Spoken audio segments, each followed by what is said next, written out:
com você sobre um tema que eu reputo ser um dos mais importantes para aqueles que se lançam à aventura de advogar, exercer a advocacia, como a gente falou no encontro anterior, é realizar, organizar um negócio. A gente precisa ter consciência disso. E como todo e qualquer negócio, envolvem riscos, conhecimentos, habilidades, aptidões que nem sempre nos são contadas na faculdade. Por isso aqui a nossa conversa, compartilhar um pouco com vocês essa experiência e trazer para vocês ferramentas que são poderosas, fortes nessa atividade de gestão de escritórios de advocacia, gestão que eu chamo gestão jurídica. Então, eu fico muito feliz aqui de ter a companhia de vocês e a gente poder conversar sobre esses temas com o material que eu preparei aqui e espero que a gente tenha um bom diálogo, uma boa conversa aqui ao longo desse nosso encontro. A gestão jurídica, né, que eu acabei de mencionar para vocês, ela digamos, conhecer ferramentas que são próprias da administração, da ciência, da gestão, que não são ensinadas, não são tratadas, e pelo contrário, os profissionais do direito querem distância. Mas como é que eu vou administrar um negócio como é um escritório de advocacia sem conhecer basicamente alguns elementos, né? E por isso a minha provocação. Então, sejam todos muito bem-vindos aqui para a nossa aula sobre gestão jurídica. Fiquei muito à vontade para interagir comigo. Eu sempre coloco os meus contatos, né? Então, se gostou, vai lá, comenta, entra na rede social e faz um comentário, deixa marcado. Se não gostou, manda em privado. Aí eu gosto de ouvir as críticas, sejam elas positivas ou negativas. Se esse material fez sentido, entre em contato comigo aí, estabeleça o diálogo, que vai ser muito bacana. E eu fiz ainda mais uma oferta, né? Eu fiz na verdade, um presente aqui, que é o e-book que eu preparei carinhosamente aos amigos, aos colegas que desejam, já exercem a advocacia, mas ainda estão tendo algum tipo de dificuldade, gostariam de se aperfeiçoar. Eu organizei aí a reunião de tudo que a gente falou no encontro anterior, e nesse encontro, quem não assistiu, eu digo, reitero, tem que assistir. Algumas premissas assentadas naquele encontro são importantíssimas para a gente passar adiante aqui nos próximos temas que a gente vai enfrentar, e por isso a minha provocação aqui de colocar isso tudo no material, todas essas ideias que desenvolveu ao longo de mais de 20 anos de advocacia, percebendo o que era necessário para o profissional do direito e que não era ensinado nos cursos de graduação. E esse material está inteiramente grátis, eu não estou oferecendo nenhuma pegadinha aqui, simplesmente vai lá na bio, clica lá e recebe esse material inteiramente grátis para você aí que acompanhou essa aula. Eu vou ficar muito feliz de receber o feedback de vocês, seja para falar sobre a aula ou falar sobre o e-book que eu acabei de oferecer. Esse é o nosso programa aqui, o nosso calendário do encontro de hoje. Nós temos 5 itens para conversar aqui, que eu imagino que vocês percebam só na nomenclatura que é a importância de cada um deles. E a gente vai terminar a conversa aí falando um pouco sobre tendências, o que está por vir nos próximos anos. Vamos lá, vamos começar, vamos falar sobre a gestão jurídica propriamente dito, né? O que vem a ser isso? Que nome é esse? É o nome que dá, é o título das duas aulas, né? Mas só agora na segunda aula a gente vai falar propriamente. Porque eu entendo que para compreender a gestão das ferramentas era necessário conhecer a dinâmica do negócio, né? Entender algumas noções elementares que foram trabalhadas no encontro anterior. Por isso, reitero, quem não assistiu, vá lá e assista, ainda que seja em velocidade 2, mas vá lá e assiste, não perde essa aula, porque é super importante. E aí eu coloco aqui um professor de administração que traz um conceito, ele tenta trabalhar lá duas expressões bastante caras, né, para administração, que é gestão e administração. E aí ele traz um conceito, e por isso que eu trago este conceito aqui para nossa conversa, porque é a ideia que me parece muito acertada, muito correta, de organizar, enlaçar, concatenar todas as funções e conhecimentos necessários para atingir o objetivo daquela organização. Então, obviamente, ele não está falando aqui de gestão de escritório, né? Ele está falando de gestão no sentido mais amplo, mas se a gente for parar para pensar, o gestor de uma instituição não organizacional, não governamental, o gestor de uma instituição sem fins lucrativos, o gestor de um órgão público, o gestor de uma entidade privada, seja lá qual for, ele trabalha basicamente com isso, né? Com alinhar, utilizar de forma organizada, eficiente, direcionar essas ferramentas, essas funções, esses conhecimentos para a obtenção dos objetivos traçados por aquela instituição. Então, se a gente está falando de uma ONG, é aquela ação social que a ONG se destina. Esse é o objetivo, e organizar tudo isso para que isso aconteça. A gente está falando ali de uma entidade sem fins lucrativos, uma entidade assistencial é prestar assistência. Um órgão público é realizar a finalidade, aquele interesse público que está por trás daquele órgão. E no escritório de advocacia, afinal de contas, é permitir que o advogado preste o seu serviço de forma bem remunerada. Ele se sinta remunerado pela atividade que ele está desempenhando. E quando se fala bem remunerado, não significa enriquecer. E se você acompanhou a aula anterior, e essa aqui a gente não é disso que eu falei aqui ao longo de todos esses nossos dois encontros, é evidente que se você traçar este como um objetivo, você pode ajustar as ferramentas e todo a estratégia para alcançar esse objetivo. E acredito que seja possível, sim, dentro da advocacia. Mas eu não quis traçar isso como um objetivo, porque é muito pessoal, muito particular. Mas sim, estar bem remunerado significa entender que aquele trabalho, aquele tempo que você alocou naquela atividade profissional, ela foi remunerada a seu modo. Na sua percepção, você recebeu uma remuneração adequada. É isso que eu acho que você deve perseguir e que você deve alcançar. E aí, para chegar neste objetivo, para alcançar esse objetivo, é importante entender algumas ferramentas aqui que a gente vai trazer e discutir aqui no nosso, no nosso bate-papo. E aí, meus amigos, nós assentamos no encontro anterior, né, uma continha muito simples, muito singela, que é a identificação de receita, despesas e o resultado desse negócio, que nós chamamos de advocacia, ele vai nos apresentar um resultado negativo se a gente tiver prejuízo, mas aqui eu estou traçando uma estrada, né, uma estrada que ela tem ali uma ascendência e espero, desejo isso para todos, que seja essa a estrada de vocês, rumando em direção ao lucro. É, E esse lucro aí vai ser tão maior ou tão menor conforme for o objetivo traçado e conforme for a organização das ferramentas. Imaginem lá como você está regulando um equipamento de som, você pode botar mais grave, mais agudo, dar mais volume, mais baixo, enfim, você tem o controle nas mãos. E esse resultado que vai sair desse aparelho é aquilo que você setou, aquilo que você configurou. Agora, se você não sabe que é necessário mexer nos botões ali, você vai ter dificuldade de ter aquele retorno, aquela música adequada. O mesmo vale para o escritório de advocacia, né?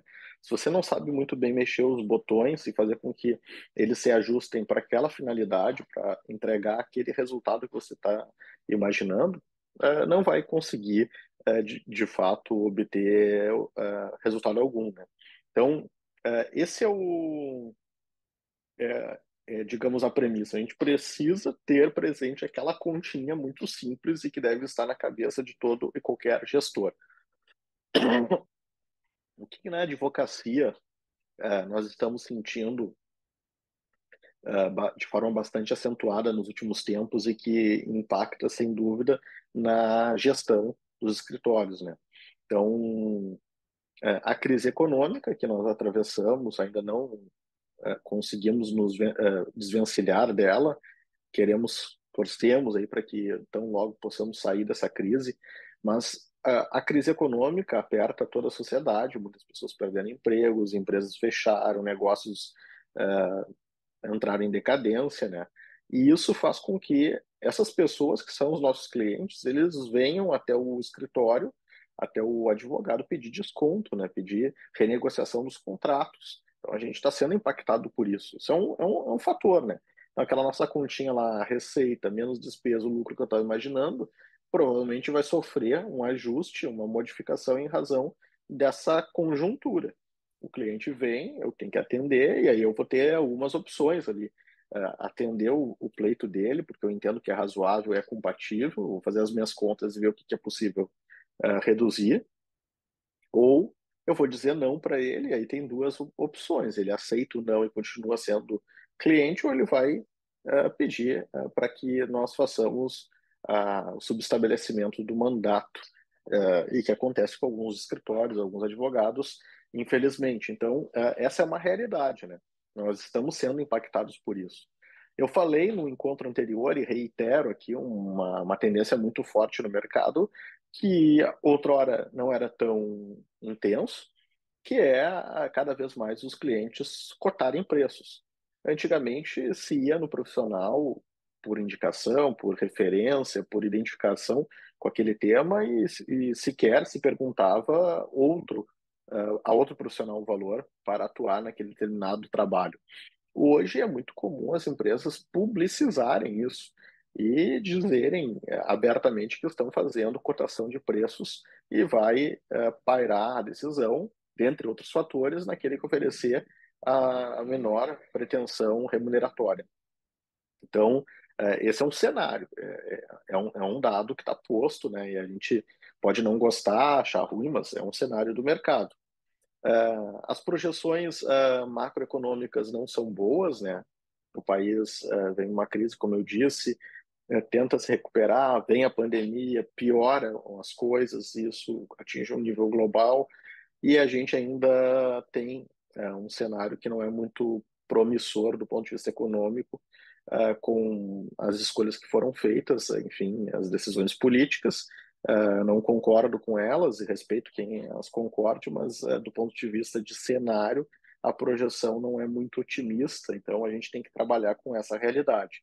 Então, dentro de um cenário não muito otimista, que tipo de movimentos eu posso fazer para não depender do cenário macroeconômico?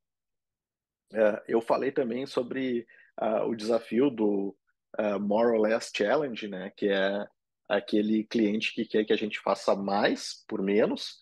Então, talvez ele não peça desconto, talvez ele não venha falar com você pedindo para reduzir a pretensão honorária, mas ele vai dizer, tem mais um processo que você vai cuidar, pelo mesmo valor. Eu estou trazendo mais uma carteira aqui, a gente mantém o mesmo contrato e você atende o maior número de demandas. Então, esse é um desafio muito grande, a gente já vai entender por quê. Eu vou falar sobre tempo e a composição, o fator tempo dentro dessa equação. Isso é algo que a gente precisa saber lidar. E aí, um novo fator de impacto são alguns arranjos contratuais não usuais, né? A gente falou um pouco sobre contratação de honorários no final do nosso encontro anterior e eu não falei dos contratos mais diferentes, né? Para usar um termo mais brando, esses contratos diferentes, entre aspas, eles trazem alguns arranjos curiosos. Eu tenho visto colegas oferecendo como estratégia de conquista do cliente, um período de experiência, como é comum em vários serviços e produtos, especialmente no âmbito digital, né, na inovação, que é a chamada modalidade freemium. Você oferece um período gratuito, todo mundo já deve ter passado por essa experiência, né? Baixa um app e durante 30 dias ele é grátis. E aí você usa lá, gosta do app, e daí vem um período pago. Às vezes você se dá conta que está pagando, às vezes fica na fatura lá embutido e você não se deu conta disso. Mas o fato é, essa estratégia é oferecer o serviço gratuito, um período de experiência, e depois você conquista o cliente, passa a cobrar e remunerar. É uma estratégia, eu tenho visto alguns colegas praticarem ela, e que sempre tem que ser utilizada com bastante cuidado e atenção. assim como eu falei na questão do contrato cota-litis, o contrato de risco, em que o advogado ele se propõe a trabalhar durante todo o processo para receber lá no final, essa equação tem que ser bem mensurada e bem medida, porque é possível que você fique um tempo sem receita, né? Então, o mesmo vale para esse arranjo contratual em que há um período gratuito, um período grátis de experiência e depois começa a remuneração. Se você não tem aquela continha bem organizada, você talvez esteja cavando aí a própria cova. E não quero falar isso em tom de ameaça ou assustar, mas é muito, muito importante que todo mundo tenha consciência, né? O advogado profissional que trabalha, ele não vive de posts, cliques, curtidas nas redes sociais, ele vive de honorários. E se você não recebe honorários e as contas continuam vindo, é muito provável que você tenha frustrações. E muitos colegas se frustram porque esses honorários nunca vêm, nunca aparecem. É fruto dessa estratégia mal equalizada, né? Então não dá para ser tudo só no risco, não dá para ser tudo só nessa modalidade freemium que eu falei. Há aqueles colegas que fazem com que a remuneração seja paga em dação em pagamento. Eu tenho visto isso com bastante frequência e tem acontecido com mais frequente ainda no âmbito da inovação das startups, né? As startups são empresas em estágio inicial, sem muita capitalização, sem muito recurso, e a promessa que aí os empreendedores dão é uma fatia de equity, de participação societária, lá na frente para o advogado que no início ajudou lá a estruturar o negócio. É interessante? É interessante. Funciona? Funciona. Só isso não paga as contas. De novo, né? É uma projeção, é uma aposta, é um contrato de risco. Você está trabalhando de graça para receber uma fatia de algo no futuro que não se sabe o que que é. Pode ser uma fatia de milhões ou pode ser uma fatia de nada. Então, muito cuidado nesses arranjos. Mas, em que pese seja bastante visto hoje, não é um contrato novo, né? Vamos combinar. É, Receber um imóvel, receber um automóvel é muito comum.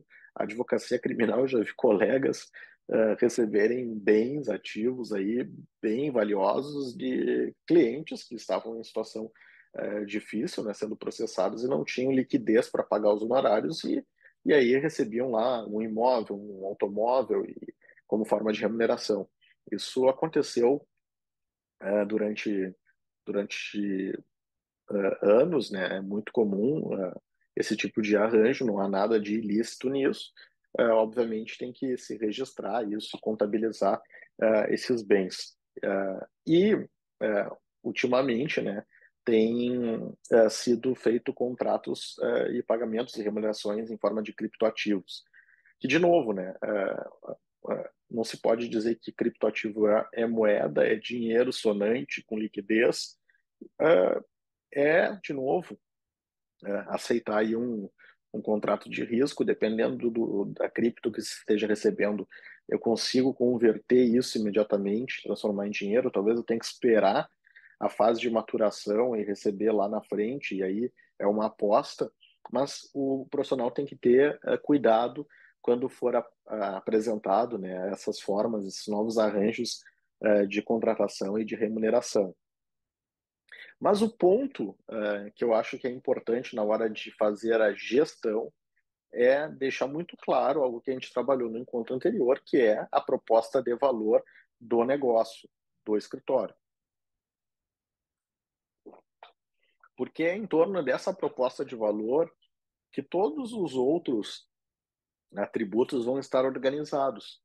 É a montagem do time, com quais pessoas eu vou contar para trabalhar. Dependendo da proposta, que eu vou apresentar ao mercado, eu preciso de um time grande, né? A minha ideia é fazer uma advocacia de massa. Eu preciso cuidar de muitos processos.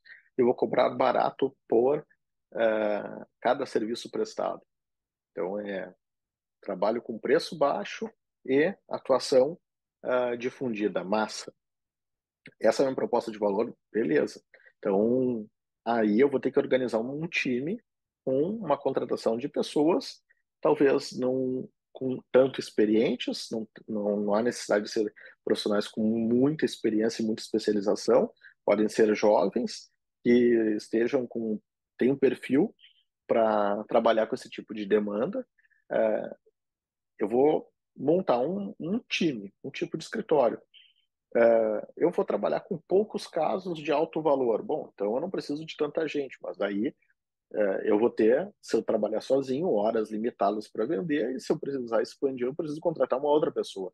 Essa segunda pessoa, o valor da hora, né? A gente aprendeu a teoria do valor marginal, ela tem um valor marginal alto, né? Se eu, a minha proposta de valor é ser um escritório pequeno, boutique, que tem um valor de hora caro, a segunda unidade do Ederson vai ser igualmente cara dentro dessa proposta de valor, né?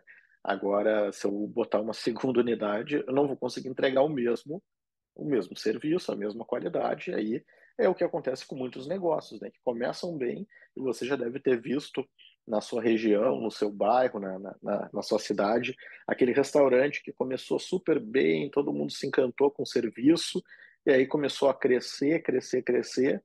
E aí o crescimento foi a própria derrota, a própria derrocada. Por quê? Porque não se conseguia repor na margem, né, com a mesma qualidade o serviço. Como seria necessário contratar pessoas caras, aí tu vai contratando pessoas desqualificadas, desqualificadas, desqualificadas para atender o volume, só que aí você perde em qualidade, não consegue entregar a proposta de valor e o restaurante acaba fechando com a clientela insatisfeita. É a história muito comum de vários restaurantes. Aí você vai pensar, não, mas a advocacia não tem nada a ver com o restaurante, nós não somos mercantis. De novo, volte para a aula anterior se você não entendeu, para botar dentro da cabeça que a gente está trabalhando com um negócio. Com todo o respeito a quem pensa diferente, a gente precisa entender a lógica dos negócios. Senão a gente vai acabar naufragando. A gente vai acabar tendo dificuldades porque a gente não consegue entender a lógica dos negócios, não consegue aplicar na prática. Então, definir a proposta de valor. E aí a gente vai precificar, né? E a gente viu na aula anterior, com base no custo, a partir do custo, montar toda a minha precificação, ou com base no cliente, e aí eu monto de trás para frente a precificação e como é que vai ser estruturado o serviço. Então, são coisas que estão conectadas, né? Mas algo que a gente não falou ontem e que aqui hoje talvez seja dado bastante ênfase a este tema, que é o fator tempo. Este é o nosso insumo mais precioso em qualquer atividade humana, em qualquer profissão, e para prestadores de serviço ele ganha uma, uma, um, uma importância ainda maior, né? Quando a gente fala de prestadores de serviço, quando a gente fala de profissionais que trabalham entregando serviço pessoal, como é o advogado, como são os profissionais liberais, que é uma pessoa que entrega o serviço, que presta o serviço, o fator tempo ele é fundamental. E por quê? Porque não se inventou ainda na ciência, a ciência não evoluiu para que a gente desdobrasse o tempo, para que a gente esticasse o tempo, multiplicasse o tempo. Tempo é igual para todos os seres humanos na face da Terra. São 24 horas, as mesmas 24 horas são disponibilizadas para o cidadão no Brasil, no Japão, nos Estados Unidos. Todo mundo tem as mesmas 24 horas. Então, por mais que eu me esforce, eu não vou conseguir aumentar o volume de horas que eu tenho disponíveis para vender. Se vocês lembrarem do nosso encontro anterior, eu falei que o menor risco que o advogado corre é quando ele contrata a hora. E aí eu falei na aula anterior, inclusive alertei, né? Olha, não precisa se preocupar em obrigar o cliente que não aceita e não admite fazer um contrato de hora, um timesheet, que é muito comum nos Estados Unidos, e não é da cultura da sua região, da sua clientela fazer dessa forma, não tem problema, você faz o cálculo no seu escritório e oferece a proposta do jeito que o cliente está disposto a pagar. Mas o que é preciso entender é que a nossa unidade menor de medida vai ser o valor de uma hora. A hora que eu vou alocar para atender determinado cliente, determinado trabalho, serviço. Este é o nosso fator fundamental. Quando eu entendo isso, eu percebo que eu tenho ali um número de horas para alocar na atividade profissional, e aí eu posso ampliar um pouco as horas, diminuir um pouco, mas eu vou ter que lidar com um dado que é incontornável, que são as 24 horas do dia. Aí eu posso abrir mão do almoço, da janta? Posso, a custo da saúde, e a gente vai discutir um pouco sobre isso, né? Mas eu não vou ter como vender mais do que 24 horas no dia, ainda que naquele dia eu não almoce, não jante, não durma, não tenha nenhum tipo de descanso. Mas, por mais desumano que seja a carga, não vai passar de 24. Então, esse é um dado que a gente não tem como contornar. E é evidente, né, que aqui não vai se falar em trabalhar 24 horas, a gente precisa estabelecer um regime harmônico que seja factível de realizar, porque regimes extenuantes, por mais determinado e focado que a pessoa esteja, é comprovado cientificamente que não conseguem ser mantidos por um longo espaço de tempo. Logo, não é sustentável, logo, não tem como ser um projeto, não tem como fazer parte da nossa gestão. Então, basicamente, a conta que a gente vai fazer é, dadas as horas de funcionamento do meu escritório, e começando pela única célula, que é você, o fundador, a fundadora, você tem 24 horas no dia, você não vai alocar as 24 horas, você não é louco, não é louca de, de destinar 24 horas para a advocacia, você vai reservar um espaço de sono, um espaço de descanso, contato com a família, um pedaço de lazer e vai ter a sua hora de trabalho. Então, esse é a fatia do dia que você vai colocar à venda. E aí, a conta, basicamente, que você vai ter que fazer é, na medida em que está aumentando o volume de trabalho, e que bom que estão surgindo novos trabalhos, você vai ter que aumentar o número de profissionais. Então, o equilíbrio vai estar aqui nesse cálculo. Não há outra forma, não existe outra forma. E por mais que se fale na automação de rotinas, na contratação de softwares que vão ocupar a atividade de seres humanos, a advocacia ainda está longe, longe, longe da gente poder substituir por completo. A gente diminui a importância de atividades burocráticas, rotineiras, repetitivas, que eram executadas por pessoas, a gente tem como automatizar isso, sem dúvida, mas a atividade intelectual de solucionar problemas, e o advogado é chamado para resolver problemas, ela ainda não é bem realizada por computadores. Então, não existe uma outra forma. Ou você aloca mais horas suas ou de profissionais que você contrata, ou você não consegue aumentar o tanto de horas que você disponibilizou e colocou à venda. Se você não consegue aumentar as horas à venda, você não aumenta a receita. É uma conta muito simples, muito fácil e que muitos negligenciam, ou porque não conhecem, ou porque não querem fazer essa conta. Ela é um dado elementar. Outros conhecem a conta e acabam fazendo algumas, digamos, concessões ou trade-offs que não são adequados. A gente vai falar sobre isso na sequência. E na hora de fazer a gestão, um bom gestor, né, ele é, eu diria, como um técnico de futebol. Então eu coloquei ali o técnico ou o advogado ali no centro da nossa do diagrama, né, dessa figura, e ele vai estar cercado por vários stakeholders. São partes que se relacionam com esse advogado e que ele tem que saber gerir e administrar essas partes muito bem. A vantagem de se montar uma equipe, um time, um- uma sociedade de advogados é que você não precisa reunir todas essas habilidades que a gente vem falando ao longo dos dois encontros numa única pessoa. Cada um no time tem mais talento para um ou outro outra atividade que não seja exatamente a prestação de serviço advocatício. É super importante que haja essa diversidade dentro do time para que todo mundo entregue essas atribuições.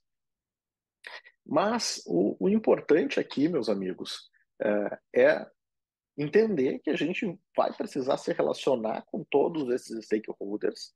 Eles são partes importantíssimas do nosso negócio e sem eles eu não consigo estabelecer nenhum tipo de atividade, por mais simples que seja a prestação de serviço advocatício, a gente pode reduzir isso a duas relações, né? Cliente e advogado. Menos do que isso não tem como reduzir, é impossível. Impossível. Mas eu diria que essa não é o normal, não é o comum. O normal é que a gente tenha, nesse plexo aí, mais de duas ou três relações aqui. Eu preciso de fornecedores, né? Eu preciso ter relação com fornecedores, fornecedores de confiança, bons contratos, contratos que sejam justos, né? O serviço fornecido, os bens fornecidos sejam adequados à minha prestação. E aí eu falo entrega de internet, por exemplo, a entrega de serviço de informática, a assessoria de TI é super importante, telefonia, qual é a qualidade da telefonia e o valor que está sendo cobrado. Então, são relações muito triviais, mas que por vezes a gente acaba pagando mal e pagando por um serviço ruim, ou às vezes deixando de entregar com mais qualidade, com mais rentabilidade, né, por não cuidar desse foco. O cuidado com os sócios, né? Eu acabei de falar aqui da importância do sócio.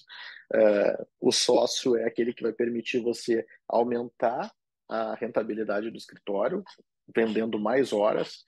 O sócio é aquele que vai poder trazer mais expertise, mais conhecimento.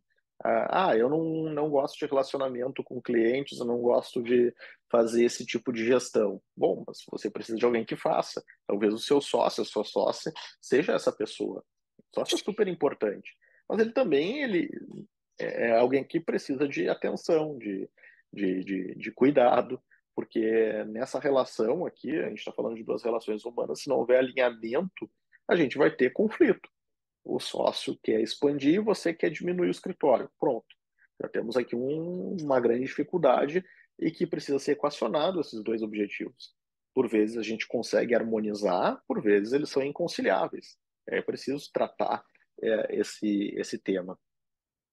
Os colaboradores, né? A depender do tamanho do escritório, você vai ter lá um secretário, uma secretária, um estagiário, uma estagiária, um time de paralegais, uma equipe de office boys, pessoas que cuidam da parte administrativa, pessoas que cuidam da parte da estrutura de TI. Tanto maior será um conjunto de colaboradores, quanto maior for a estrutura desse escritório, maior porte empresarial, ou menor será a depender da entrega de valor e da proposta que você definiu. Mas você vai ter aí alguns colaboradores para lidar, para dialogar, interagir, mesmo que eles sejam externos ou terceirizados. E é muito comum, né?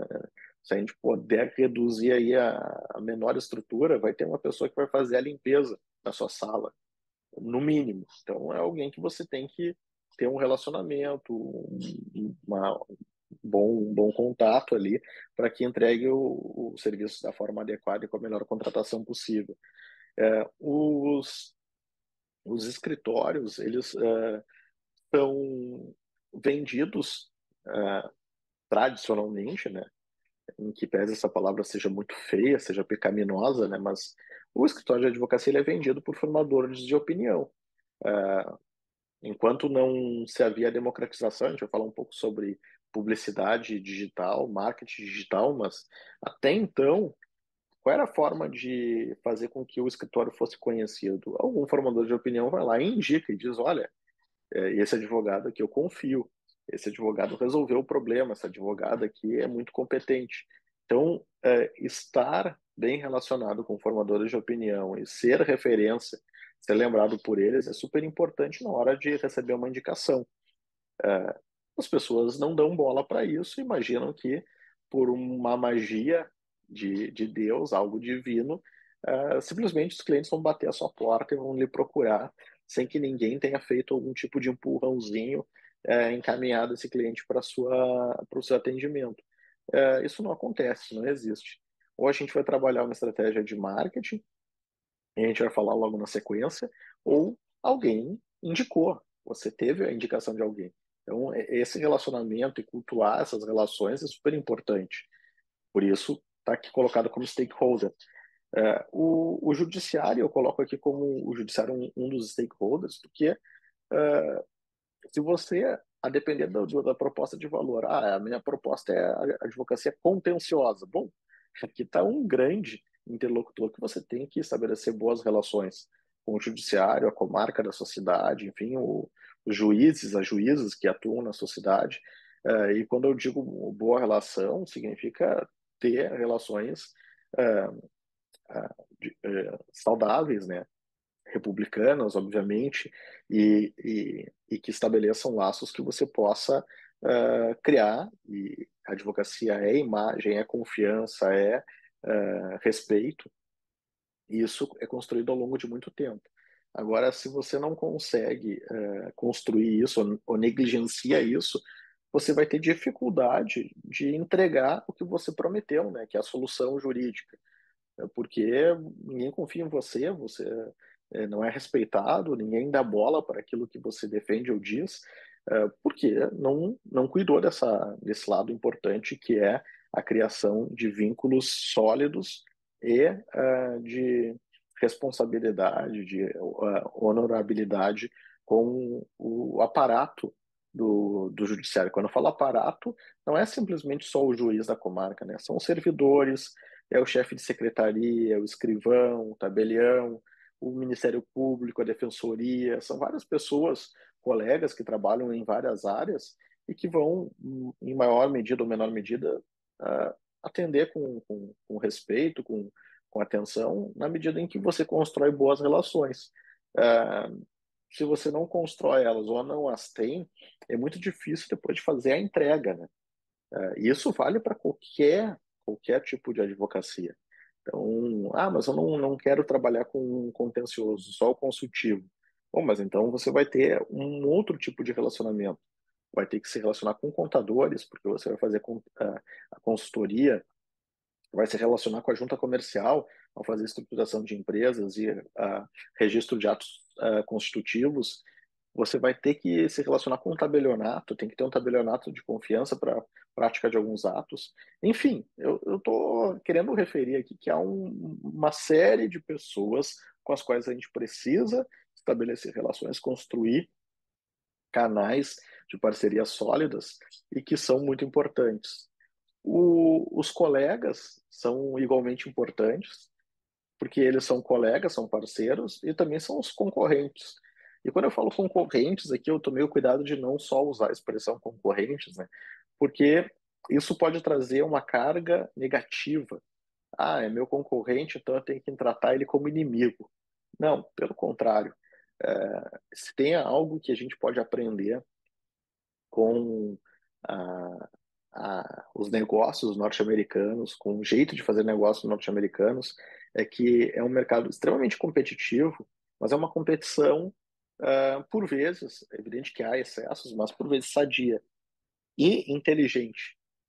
Para quem nunca viajou, para quem viajou vai lembrar o que eu vou falar agora, mas é muito comum dentro dos malls, né, aqueles shopping centers a céu aberto, ou mesmo em centros comerciais, aqueles lugares onde tem os outlets, você ter num lugar N lojas do mesmo segmento.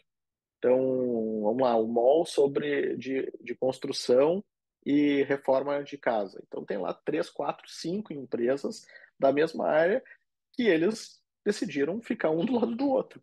O que para nós seria visto, não, peraí, eu não vou ir para um shopping que do lado da minha porta vai ter o meu concorrente. Eles percebem que isso é positivo, juntar e fazer com que atraia mais clientes para lá, o esforço de venda de um vai servir e ajudar o outro.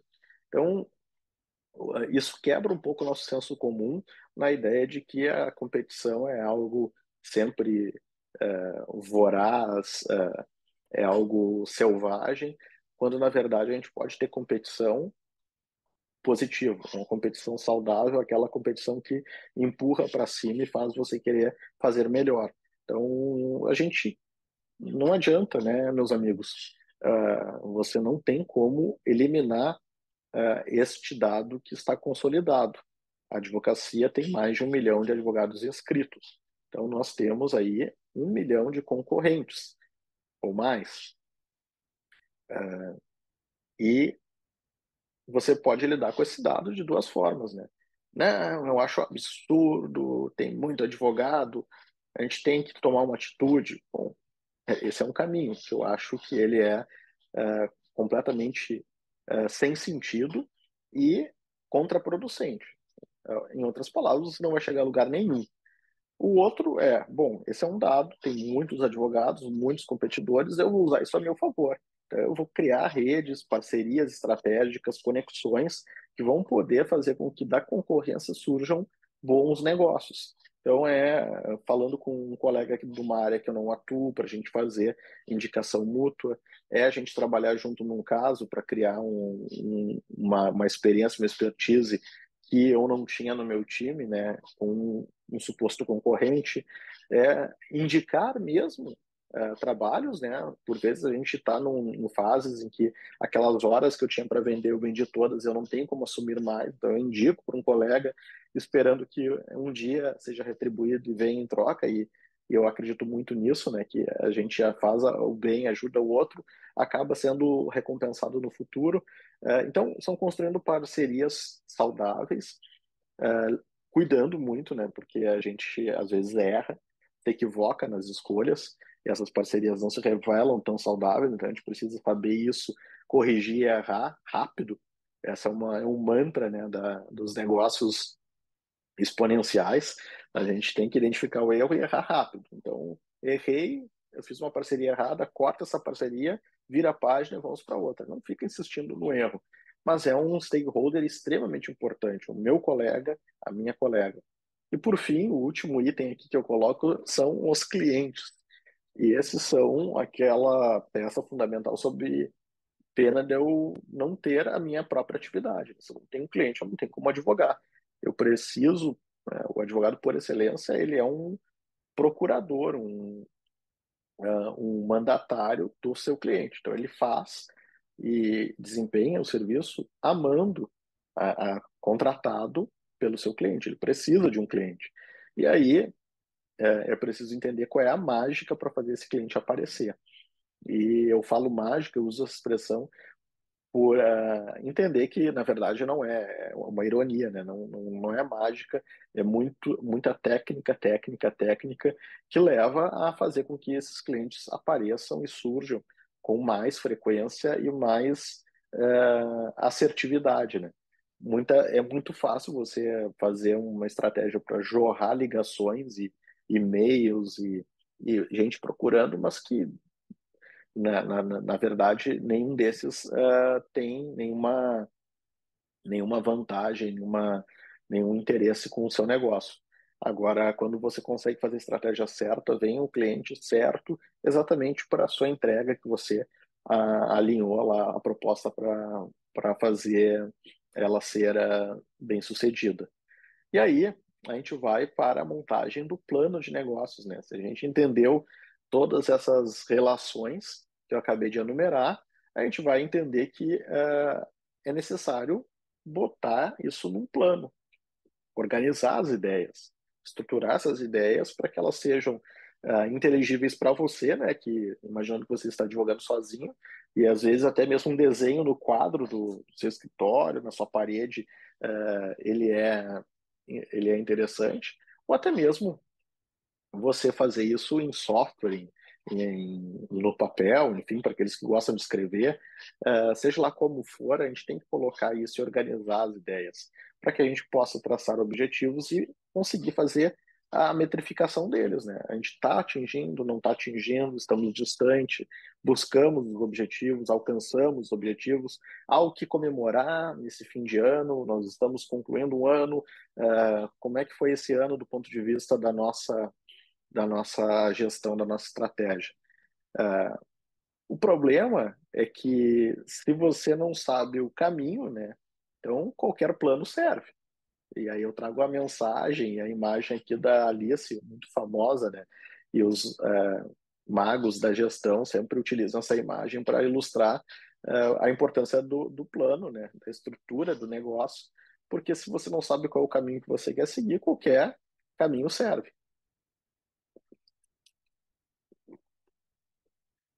E aí, gente, o que é importante uh, nós organizarmos, né? Eu coloco aqui 6 itens importantes, 6 etapas importantes para a gente estruturar bem um plano de negócio. Então, fazer uma análise de mercado, a gente falou o quanto é importante o mercado, né? Como é que está aí a advocacia trabalhista? Está aquecida? Está em retração? Como é que é a advocacia da recuperação judicial? Está aquecida? Está em retração? É uma curva ascendente, descendente? Como é que está a competição? Tem muita gente competindo, tem poucos competidores, tem muitos profissionais. Bom, vamos montar um plano operacional. Como é que funciona a operação? Para atender esse minha proposta de valor, eu preciso lá de 5 advogados, um colaborador, uma sala, um website. Vamos montar o plano. Bom, agora eu preciso fazer a estratégia de ir ao mercado, atuar no mercado, me relacionar com o mercado. Então, qual é o meu plano de marketing? Qual é a estratégia que a gente vai traçar para fazer com que o cliente apareça e sente na minha frente? Eu preciso ter um plano financeiro, bom, para executar tudo isso. A equipe que eu montei, da análise que eu fiz do mercado, com a estratégia de go-to-market que eu desenhei, eu preciso de dinheiro. Então, qual é o orçamento que eu disponho, que tipo de projeção de receita eu espero alcançar, qual é a margem de lucratividade que eu vou ter. Sendo que eu estou falando isso, parece sofisticado, mas é aquela continha. Receita menos despesa igual a resultado. Então é uma subtração simples. Não estou falando de nada muito sofisticado. E aí a gente pode traçar cenários, estratégias. Então, um cenário promissor, positivo, cenário realista, cenário pessimista. E aí, quais são as métricas em cada um desses cenários e o que é esperado acontecer em cada um desses cenários. E, por fim, o sumário executivo, né? Então, como é que a gente vai fazer? Quem é responsável por cada tarefa? Quem é que vai tocar? Quem é que é o líder de cada projeto? E aí a gente tem um plano de negócio bem organizado. E isso sempre foi. Eu trago aqui a imagem de um senhor, talvez vocês já tenham visto essa imagem, né? Que é um cidadão que resolveu colocar num livro toda a legislação tributária do Brasil. Não sei para quê, qual a utilidade disso, mas ele foi lá e fez, imprimiu, tá aí o tamanho do livro. Mas aqui eu não quero invocar o livro tributário que ele criou da legislação tributária.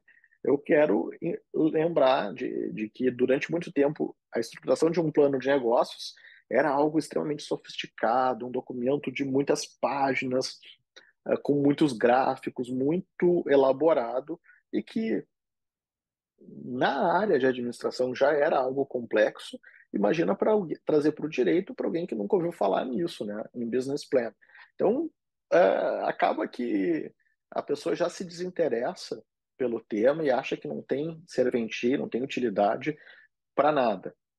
Quando, na verdade, é extremamente útil, extremamente aplicável ao direito e já se desenvolveu metodologias ágeis para tornar isso o mais enxuto possível, para a gente não ter que ficar perdendo muito tempo com isso, mas que ele também seja aquela bússola, aquela diretriz a nos organizar e nos estruturar. Então, existem várias metodologias ágeis de aplicação, algumas mais famosas, outras menos famosas. Eu coloco aqui uma pleiade de metodologias ágeis que podem ser utilizadas. Eu gosto muito do método Lean Startup, que é algo que vai balizar um pouco aqui da minha conversa, da minha diretriz para ajudar vocês, que é a partir da premissa de que o nosso tempo é escasso, ele é caro, uh, a gente não volta atrás, né? A hora de trabalho que eu perdi, não tem como recuperar, não tem como voltar no tempo. Então, eu preciso otimizar da melhor forma possível e eu tenho que lidar com um fator que é indissociável da existência humana, que é o erro. O ser humano é falível, ele erra.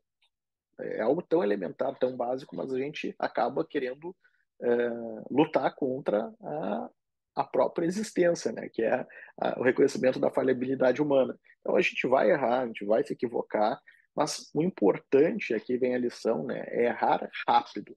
Eu preciso descobrir que eu errei e tomar a decisão a partir desse erro. Essa é a grande lição que a gente aprende daqueles gestores cultuados que trabalham com empresas, especialmente as empresas de tecnologia, em que esse desenvolvimento dessa metodologia é ainda mais acelerado e mais rápido ainda, porque as tecnologias são ainda mais rápidas. O escritório de advocacia pode se dar o luxo de ser um pouco mais lento do que isso, mas a gente não pode ficar insistindo no erro, né? Então, identificar que o meu projeto ele deu errado, mensurar isso, ter dados para concluir de que eu realmente errei e corrigir esse erro, abandonar esse projeto, começar um novo, é extremamente importante para a gente ter sucesso. Senão a gente vai continuar repetindo o erro, insistindo, insistindo, insistindo. E é uma insanidade, né? Já dizia Einstein, a gente esperar resultados diferentes fazendo sempre a mesma coisa. Se a gente está repetindo as mesmas coisas, o resultado vai ser sempre o mesmo. Então a gente precisa identificar que errou, perceber, coletar essa informação e mudar, ajustar a rota, mudar o rumo para tentar fazer diferente. E aí extrair resultados diferentes. Então, o fator tempo, né? Essa é uma palavra, uma metáfora que a gente vai usar bastante aqui nesse nosso encontro de hoje. Ele é extremamente importante. É algo das coisas mais valiosas que nós temos. A gente não consegue comprar o tempo, a gente não consegue parar o tempo, a gente não consegue voltar no tempo. Ele é essa imagem aí, algo que vai se esfacelando, se decompondo ao longo da vida e quando chegar o momento, né, só Deus sabe, né, quando será esse dia, esse tempo vai acabar para nós, nessa existência, com todo respeito aí às crenças e, enfim, visões de mundo que cada um de vocês tenham, do que acontece depois que a gente dá o último suspiro, se a gente continua vivo em outro plano ou não, acaba, mas no fim, a verdade é que o CPF gestor desse projeto que está tocando esse escritório, esse acabou. Então, acreditem, enfim, respeito muito as crenças de cada um, mas o fato é que o nosso tempo, este humano aqui, na face da Terra é limitado e esse projeto acabou. Então, a grande mensagem aqui é assim, a gente utilizar esse tempo que é limitado, escasso e finito, da forma mais sábia possível. E aí, a dica que eu dou é de algo nada, não estou falando de nenhuma novidade, mas talvez para aqueles que não conhecem o mundo dos negócios, que estejam vendo essa aula pela primeira vez, ouvindo falar sobre isso pela primeira vez, descubram o Business Model Canvas, que é, na verdade, colocar o plano de negócios antigo, aquele livrão que eu acabei de ilustrar aí aqui para todos vocês, aquele livrão gigante, enorme, numa única folha de papel. Então, se vocês quiserem, é só colocar no Google, vocês vão encontrar templates que colocam esta folha de papel num formato A4, se você quiser imprimir grande, coloca. Tem quadros que são vendidos para você colar post-it, enfim, fazer da forma que achar mais didático e lúdico possível para organizar o seu negócio. Mas nesse único mapa você consegue colocar tudo que a gente falou até aqui. E se você notar aqui neste quadro, estão todas as relações que eu coloquei como relevantes ao longo desses nossos dois encontros. Você tem ali no centro a, a, a proposta de valor, né, que é o presente, aquilo que você entrega. Você está vendendo aquele presente, aquilo que você entrega ao mercado. Essa é a proposta de valor e está no centro. E aí, em torno disso, se constroem todas eh, as outras relações, né? Então, as relações com os clientes, né? Então, o cliente é aquela peça importante sobre pena eu não ter eh, o negócio. Então, não tenho cliente, eu não tenho negócio. Então, eu tenho que pensar nessa relação com o cliente. O cliente me assegura a receita que vem ali logo abaixo dele, né? Então, a receita é extremamente importante. Os canais de venda, né? Os canais de distribuição são extremamente importantes. Como é que eu vou estabelecer a venda? É atendimento presencial, atendimento online, é atendimento pelas plataformas, pela internet, mas no fim do dia, e isso é importante, né, até porque é regulamentado, tem que ter o atendimento de um profissional inscrito na OAB com inscrição e é autorizado a prestar serviço jurídico. Isso é extremamente importante, né? Porque, como eu mostrei lá no nosso encontro anterior, o julgamento do atendimento por plataforma foi sancionado pela OAB de São Paulo, porque se pretendia expandir isso para pessoas que fossem prestar até mesmo automações que não um profissional da advocacia. Isso foi vedado pela OAB. Do outro lado, a gente tem lá os parceiros chaves, né, as alianças estratégicas, os recursos chaves, os custos desse negócio, dentro daquela equação simples e básica que eu falei que a gente precisa atentar, as atividades chaves, e aí que time que a gente monta, e aí a gente tem aqui num único uma única foto, numa única imagem, que pode ser colocado isso num papel, enfim, tem aplicativos que você pode fazer isso de forma virtual, chamar o seu time, os colaboradores para montar e planejar. Que bom que a gente está aqui num período de virada de ano, né? E planejar agora o próximo ano, o início de ano. A gente senta chama todos os colaboradores do seu time aí e monta esse canvas com as estratégias do ano e definindo ali quais são as prioridades, aquilo que precisa ser melhorado, aquilo que é meta, objetivo, para a gente poder traçar um bom plano de negócio. E vamos agora para um item extremamente importante, que é a questão da gestão do tempo. Então, falamos sobre a gestão jurídica, né? E falamos sobre o tempo, falamos sobre o plano de negócio, falamos sobre o tempo. E agora falar especificamente do tempo, tendo como premissa, né, aquela nossa metáfora de que esse tempo ele é finito, escasso e imutável. Então, ele vai acabar, o nosso tempo vai acabar, e não quero com isso passar nenhuma mensagem pessimista, mas é um dado, né? A gente precisa lidar com a nossa finitude. Ele é limitado, então eu só tenho um tempo para vender e oferecer, e eu não tenho como comprar, não tenho como pegar o tempo de outra pessoa, salvo contratando profissionais para trabalhar, mas aí não é a isso que eu estou me referindo. O tempo de 24 horas diário é igual para todos. E há aqueles que colocam a sua rotina, a sua atividade sempre correndo contra o tempo, ou correndo do tempo, ou não organizando de modo que você vive sobressaltos, vive apagando incêndio, você vive com dificuldades, não consegue executar os planos, nem pensar nisso que eu acabei de ilustrar, né? Quando é que você parou? Vou parar o ano e vou fazer o Business Model Canvas do meu escritório. Parar para pensar, organizar o ano é uma atitude extremamente importante. Quando é que você fez isso? Quando é que você parou para organizar? Então, essa é uma dica extremamente importante. E você, se não parar para organizar o tempo, fazer a gestão do tempo, você vai ter extrema dificuldade de tocar qualquer um dos projetos ou qualquer uma das ferramentas que eu acabei de explicar aqui e ilustrar. Por quê? Porque você vai ficar apagando incêndio. Peticionar naquele prazo que vence amanhã, é entregar aquele recurso que o prazo final é hoje, é fazer aquele retorno do e-mail do cliente que ele pediu e que está cobrando. Você vai viver correndo atrás do tempo. E o número de horas, como eu disse, é 24, igual para todos. E a forma de você ampliar essas 24 é botando mais profissionais.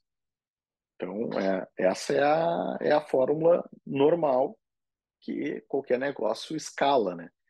Eu vou colocando mais profissionais e vou vendendo mais horas. Ou o que alguns fazem, né, é não colocando mais profissionais, mas continuar vendendo mais horas, e aí o que acontece? A gente desequilibra essa balança aí em cima da saúde. Então, infelizmente, muitos colegas, muitos amigos queridos, né, acabam adquirindo problemas de saúde, sejam psíquicos, sejam físicos, justamente em razão do volume extenuante, e por vezes até nem se dão conta. Não, mas eu sou muito feliz, eu estou super realizado fazendo o que eu faço, eu trabalho 16, 20 horas por dia. Puxa, estou muito feliz e isso para mim é realização. Pois saiba que a saúde cobra e cobra caro, com juros. Em um momento, essa conta vai cobrar, e aí, lamentavelmente, para algumas pessoas é tarde, né? Então, eu espero que todo mundo não encare essa minha fala aqui como uma ameaça, mas sim como um alerta para que a gente consiga lidar bem com o tempo, de forma saudável. Essa é a minha preocupação. E não ficar reagindo dessa forma ali, como por vezes a gente se sente, né, durante um dia. É a cobrança de um lado, é o alerta tocando do outro, é o telefone tocando, e aí a gente pode adquirir doenças mentais, inclusive, que são bastante conhecidas e que adoecem muitas pessoas ao longo dos últimos anos, especialmente com o volume das nossas rotinas. E aí, o que eu não quero para vocês e não desejo é doença. Eu quero saúde, eu quero prosperidade. E uma forma de alcançar isso é gerindo bem o tempo. E eu me inspiro aqui no livro do Christian, que é a Tríade do Tempo, eu coloco ali como referência, né, e prestando homenagem da onde eu extraí as informações que eu compartilho com vocês aqui, existem vários livros e a gente pode conversar para quem quiser me procurar depois nas redes sociais, eu posso indicar outras obras sobre gestão do tempo. Um outro livro que eu me inspirei para a montagem da aula está aqui, ó. E muitos dos livros que eu montei a aula são livros que foram da minha experiência lá nos Estados Unidos, né? É impressionante como gestão jurídica, é, o início da aula, o primeiro tema da aula está nesse livro aqui. A advocacia é um negócio. Para os americanos, não há dúvida alguma sobre isso, né? E eles não têm dúvida alguma. Uh, Outros temas eu coloquei aqui estão neste livro. Então, se você for na biblioteca norte-americana e tiver acesso à língua inglesa, vai encontrar uma infinidade de materiais que tratam dos temas que a gente discutiu aqui. Infelizmente, no Brasil, isso está reservado exclusivamente ainda à biblioteca da administração. E aí, como o advogado normalmente, não, administração eu não gosto, não quero ler, daí a gente nem acessa esses livros. Mas tem lições riquíssimas que podem nos ajudar muito na advocacia. E dos livros que eu recomendo aqui é este do Christian, A Tríade do Tempo. Ele tenta colocar ali em três, né, dado o nome, né, em três esferas, em três gamas de coisas que nós devemos lidar no tempo. Aquela que a gente coloca lá o rótulo de urgente, são atividades que nos demandam para ontem, né? A gente precisa resolver agora, não tem como delegar, não tem como adiar. Então, esse é um complexo de atividades, de compromissos. Tem aquelas que são as importantes, então, atividades do dia a dia, da rotina, trazem resultado de curto, médio e longo prazo. Então, tem coisas que são importantes que para hoje, tem coisas que vão repercutir daqui a alguns meses e outras daqui a alguns anos, mas são importantes. E aquelas que são as circunstanciais, são as desnecessárias, às vezes a gente faz por comodidade, às vezes por procrastinação, às vezes porque, enfim, é socialmente adequado fazê-las. Então, ele agrupa então, em três níveis aí de prioridade, e a lição, ou a sugestão que ele recomenda é que a gente estruture e dose essas atividades nesta dimensão, nessa proporção. 70% do nosso tempo para o que é importante, 20% para o que é urgente e 10% apenas para o que é circunstancial. Se a gente for pegar a nossa rotina do dia a dia, a gente vai ver que não observamos essa distribuição. É muito provável, é muito comum nas pessoas terem uma proporção muito maior para aquela que deve ser a menor, a circunstancial. Dá muito tempo, reservar muito espaço na agenda, naquilo que é precioso, que é raro, aquilo que a gente cada dia tem menos, cada dia que passa a gente tem menos, a gente tem mais idade e menos tempo, que é o circunstancial, aquilo que não tem tanta importância. E aí, uma forma da gente conseguir identificar, né, é organizar nesses 4 quadrantes. Então, se vocês observarem lá, vamos lá. Primeiro quadrante lá, o quadrante número 1, é aquilo que é importante e ele é urgente. Então, na sua organização, na sua ordem de prioridades lá, faz agora. Não delega, resolve. É importante, é urgente, não é? É você que tem que fazer. Coloca lá como prioridade na sua agenda e resolve. No quadrante 2, é importante, mas não tem urgência. Então você não vai fazer primeiro. Você vai agendar. Bom, isso é importante, mas dá para fazer amanhã? Dá para fazer daqui a 2 dias? A agenda deixa para depois. Olha aqui, ó, já sobrou um tempo na agenda. É importante, eu vou fazer, mas dá para fazer amanhã, dá para fazer daqui a alguns dias. No terceiro quadrante, tem aquilo que não é importante, mas é urgente. Poxa, não é importante, mas é urgente. Tá, mas tem que ser feito por mim? Não, na verdade, dá para ser um retorno ali do seu colega, do estagiário, da estagiária, da advogada parceira, do advogado parceiro, do seu secretário, secretária, enfim. Você pode delegar. Então, não usa o seu tempo, que não reclama a sua atenção, não é tão importante assim. Tem urgência, tem que dar um retorno, mas delega, terceiriza. Então você vai fazer, mas de forma terceirizada a abrir espaço na sua agenda e conseguir organizar o seu tempo. E o quarto, que é talvez esse é o mais preocupante e o que é onde a gente mais peca. Se você fizer esse exercício, recomendo que você faça esse exercício aí ao menos algumas vezes ao longo do mês, uma vez no mínimo um mês, você organizar isso e montar a sua agenda com base nessa gestão de tempo, você vai notar que tem muita coisa que você faz que não é urgente, não é importante. Então, por que está na sua pauta? Por que está na sua agenda? E aí você acaba fazendo, afinal, bom, é, quando a gente consegue ver, colocar num papel e ver que a agenda ela tem um limite de horas para gastar, e eu vou ver que eu estou alocando dentro dessas horas limitadas, escassas, coisas que não são urgentes nem relevantes, a gente começa a pensar, meu Deus, mas que decisão idiota é essa que eu tomei? É assim que a gente destrói, a gente consome o tempo de forma não inteligente. Então, qual é o equilíbrio, né? Como é que a gente consegue encontrar o equilíbrio disso?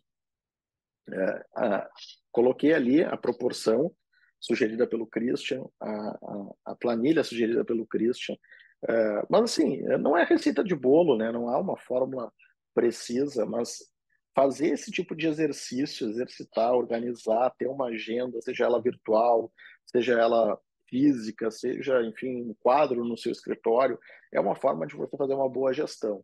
E aí eu invoco aqui Aristóteles, né, que trazia que no, né, dentre as suas lições, né, quando fala sobre moral, sobre ética, a, a, a, a virtude do ser humano, né, e é encontrar um equilíbrio, um meio termo, aquela posição média, né? Porque em dois extremos, em posições extremadas, a gente vai ter uma conduta não virtuosa, né? Seja pelo excesso, seja pela omissão, ou simplesmente negligenciar. Então a gente deve evitar os extremos e tentar encontrar ali o meio termo, o ponto de equilíbrio é a vida boa, a eudaimonia, ou eudaimonia de Aristóteles, que a gente conhece por felicidade. Uma pessoa virtuosa, uma pessoa que ruma a felicidade, ela tem como o meio termo, equilíbrio, a, a, a, a, digamos, a receita, o caminho para ser feliz. Então, a gente precisa equilibrar isso, né? Então, eu sou muito feliz no meu trabalho, eu fico feliz de trabalhar 18 horas. Não, meu amigo, está errado, está desequilibrado. Você vai pagar caro, mais cedo ou mais tarde, seja com a sua saúde, com as suas relações familiares, amigos, você precisa ter relações pessoais, seja porque faz bem para a saúde, é bom para o espírito e também é bom para os negócios. A gente já viu que parcerias estratégicas, bons relacionamentos trazem clientes. Então, não cuidar disso é você pecar pelo excesso. Então, a gente está indo para o vício, como dizia Aristóteles. É, bom, não dedicar nenhuma hora de trabalho é pecar pela omissão, né? Então, eu não tenho. Como é que eu vou ter clientes se eu não dedico nenhum esforço à captação desses clientes? Então, é o outro. O caminho é a virtude está no meio, né? E aí a gente vai para o tópico seguinte, né? Que é falar sobre marketing jurídico. E falar sobre marketing, eu preciso esclarecer que o que eu entendo por marketing, o que eu considero marketing. Do nome, né? Em inglês, a tradução marketing é mercado. Então, quando a gente fala de marketing, a gente está falando de mercado. Marketing é ir ao mercado, é relacionar com o mercado, estabelecer relações com o mercado. Então, a expressão é estabelecer essas relações com o mercado. E quem é o mercado para nós, advogados profissionais liberais? É a clientela, são as pessoas que vão comprar os nossos serviços. Então, saber se relacionar e saber como é que funciona esse canal é extremamente importante. Uma pena que a gente não é ensinado a isso, e pelo contrário, e aí vem a pergunta, né? É permitido? E a legislação, a nossa legislação profissional, a legislação da OAB, ela cuidou para criar a ideia de que, inclusive, é proibido, não é permitido. E essa não é uma impressão, né? Eu invoco aqui o Estatuto da OAB, que fala exatamente que não possa, não é autorizado funcionar em sociedade de advogados que apresentem forma ou características de sociedade empresária. Poxa, se a gente estabeleceu lá atrás que a premissa tá aqui no livro, a advocacia é um negócio, sim. Ah, se a advocacia é um negócio, eu acabei de compartilhar com vocês aqui, eu preciso me apropriar das estratégias que dão certo nos negócios. E uma das estratégias é estabelecer relação com o mercado. Não é à toa que a gente está falando de algo que é secular. O marketing não surgiu agora. Ainda que não houvesse o nome no passado, sempre houve essa relação de interação com o mercado. Mas a legislação dá a impressão ali, o Estatuto da OAB, que é proibido.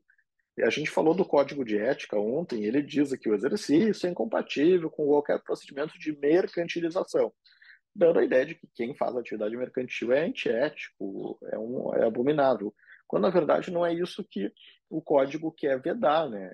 Me parece muito claro que o que se quer vedar é conduta antiética, imoral. Isso sim, se quer coibir, se deve coibir com toda certeza.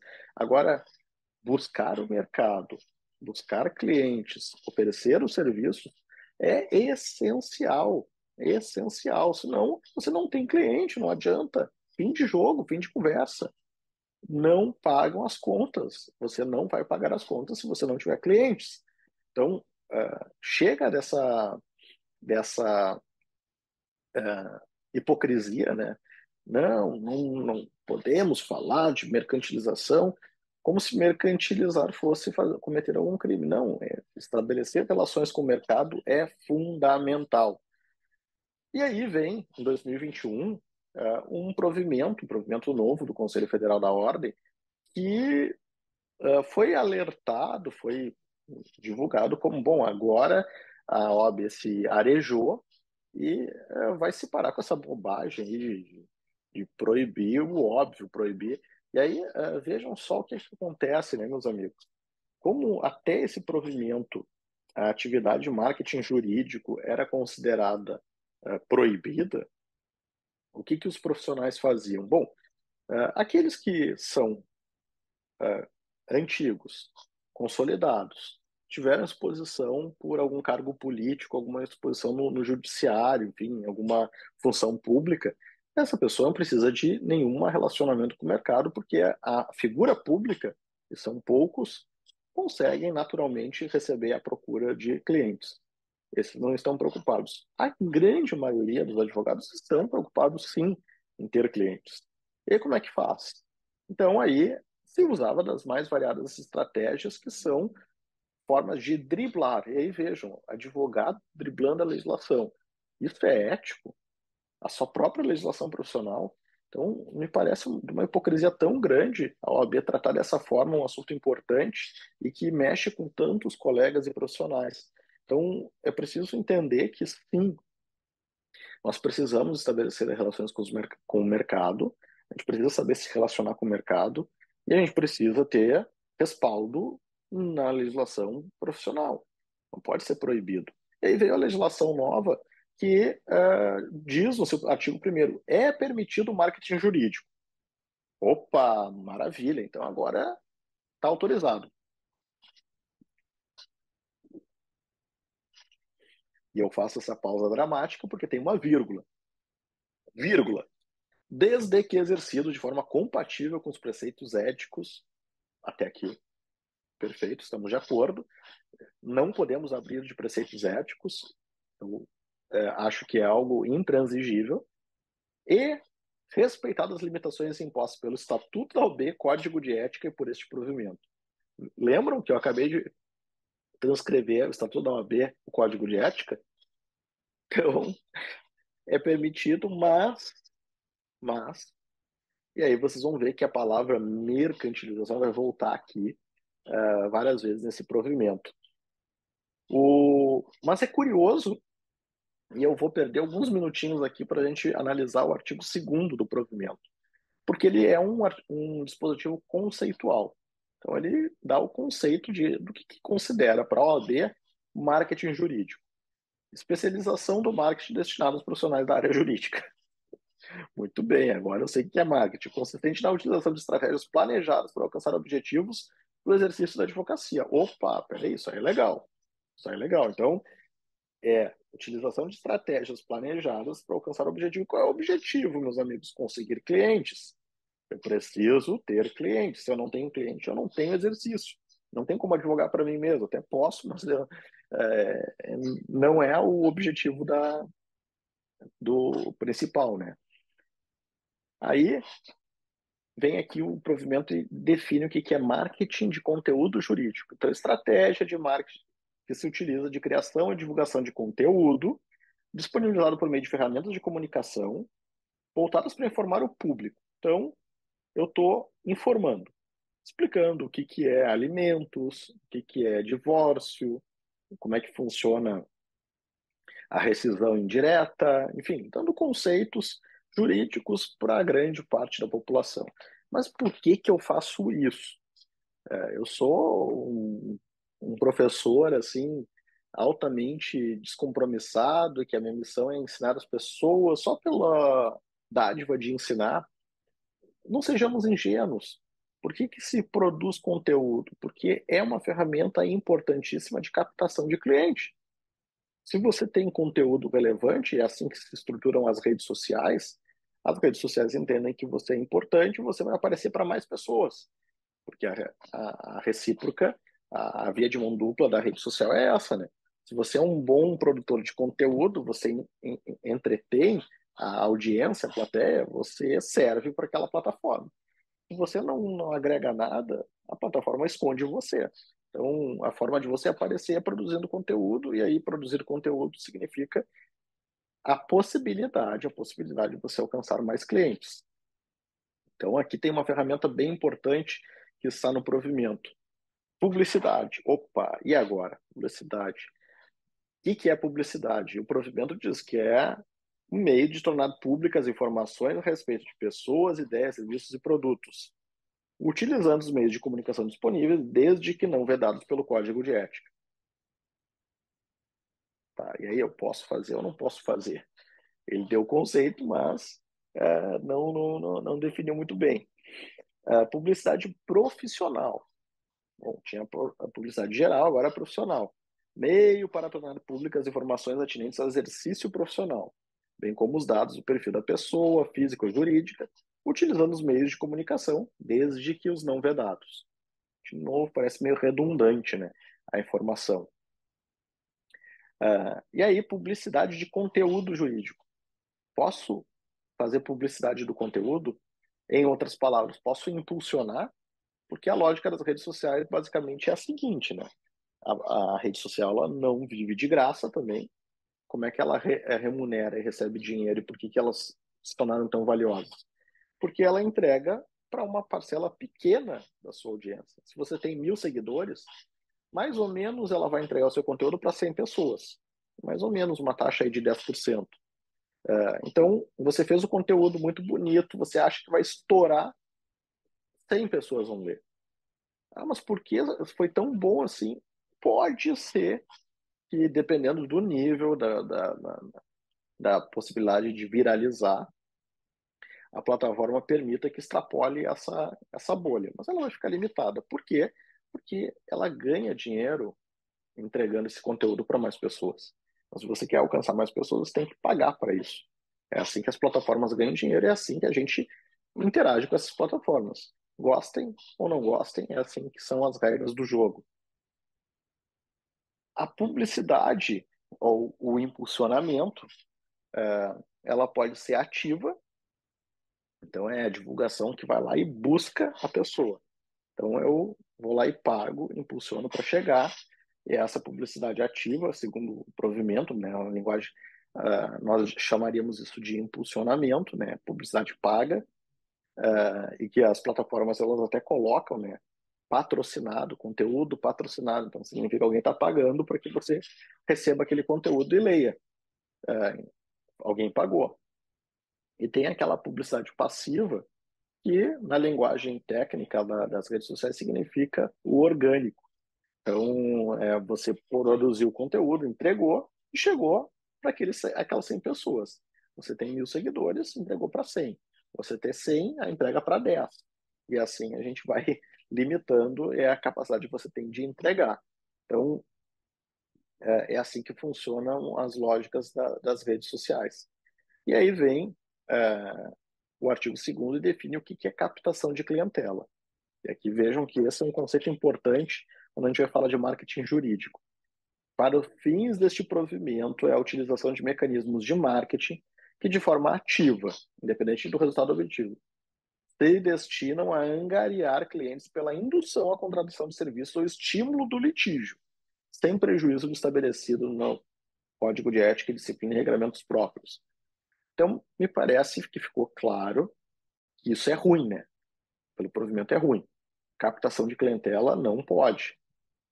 Então, induzir ao litígio, indução à contratação de serviços é ruim. Captação de clientela não pode. E aí, artigo 3º prescreve o que definiria como captação de clientela. Ou, e aí vem a palavra, né, que eu usei várias vezes, talvez você não tenha entendido, né?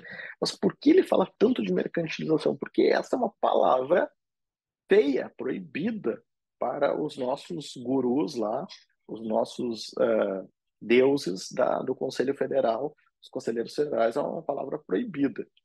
E aí, captação de clientela, mercantilização da profissão, está descrito aqui como condutas proibidas, referência direta ou indireta a valores de honorários. Não pode. divulgação de informações que possam induzir a erro ou causar dano ao cliente. Ok, isso aí tá certo. Não? Isso é antiético. Se você informa, me contrate agora e eu elimino sua dívida. Isso leva o cliente a contratar e é uma informação, não precisa nem dizer qual é o caso, né? É inverídica, não tem como você eliminar a dívida de todos os brasileiros em qualquer circunstância. Anúncio de especialidade para as quais não possua título certificado, não está especialização.